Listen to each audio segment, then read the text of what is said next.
रूस और यूक्रेन के बीच होने वाला था परमाणु युद्ध। पीएम मोदी के कॉल पर पुतिन ने बदला था प्लान।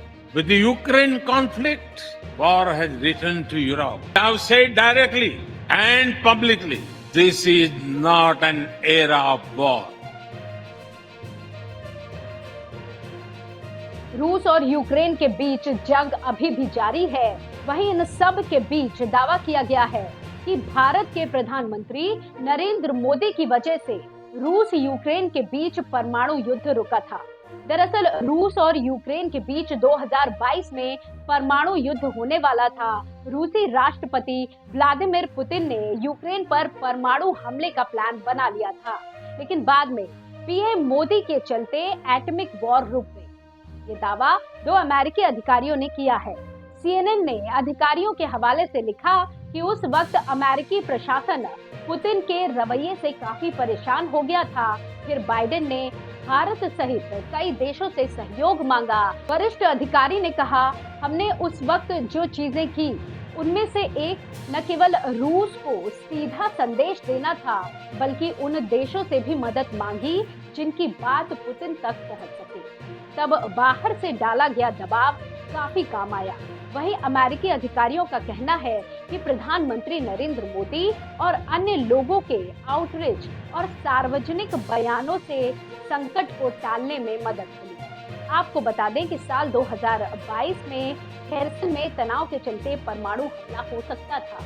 रिपोर्ट में बताया गया कि रूस के परमाणु हमले के कदम के बारे में 2022 के अंत में पता चला था, जब यूक्रेन की आर्मी दक्षिण में रूस के कब्जे वाले खेर्सन में तेजी से आगे बढ़ रही थी। उन्होंने रूसी सेना को पूरी तरह से घेर लिया था। ये ऐसे हालात थे जो रूस की सरकार को परेशान कर रहे थे। अमेरिकी प्रशासन के अंदर चर्चा होने लगी कि खेर्सन में तत्कालीन स्थिति परमाणु हमले की बड़ी वजह बन सकती है। इसके बाद अमेरिका ने भारत सहित अन्य ग्लोबल साउथ के देशों से मदद मांगी। अधिकारी ने बताया कि भारत, चीन सहित अन्य देशों ने रूस से संपर्क किया और दबाव बनाया। वहीं पीएम नरेंद्र मोदी ने पुतिन से कहा था कि ये युद्ध का युग नहीं है। रूस यूक्रेन युद्ध को लेकर भारत ने हमेशा से आम लोगों की हत्या की निंदा की है और टकराव को शांतिपूर्ण तरीके से खत्म करने की बात की। पीएम मोदी ने पिछले साल उज्बेकिस्तान में SCO समिट के मौके पर राष्ट्रपति पुतिन से कहा था कि ये युद्ध का युग नहीं है। ये बयान भारत की अध्यक्षता में G20 विज्ञप्ति में भी दिया गया। वहीं युद्ध को खत्म करने के लिए कई तरह के अंतर्राष्ट्रीय प्रयास किए जा रहे हैं। इन सब के बीच कैथोलिक ईसाइयों के सर्वोच्च धर्मगुरु पोप फ्रांसिस ने यूक्रेन के राष्ट्रपति वोलोदिमीर जेलेंस्की को रूस से बातचीत की सलाह दी। स्वीडिश टीवी चैनल को दिए इंटरव्यू में पोप ने कहा कि जेलेंस्की को पुतिन से बातचीत में कोई शर्म नहीं होनी चाहिए, क्योंकि अगर हालात को आज भी नहीं संभाला गया तो ये बेकाबू और बद से बदतर हो जाएंगे। पोप फ्रांसिस पहले भी रूस और यूक्रेन की जंग खत्म कराने के लिए कई बार अपील कर चुके हैं। हालांकि ये पहली बार है कि उन्होंने यूक्रेन को एक तरह से झुकने की सलाह दी है।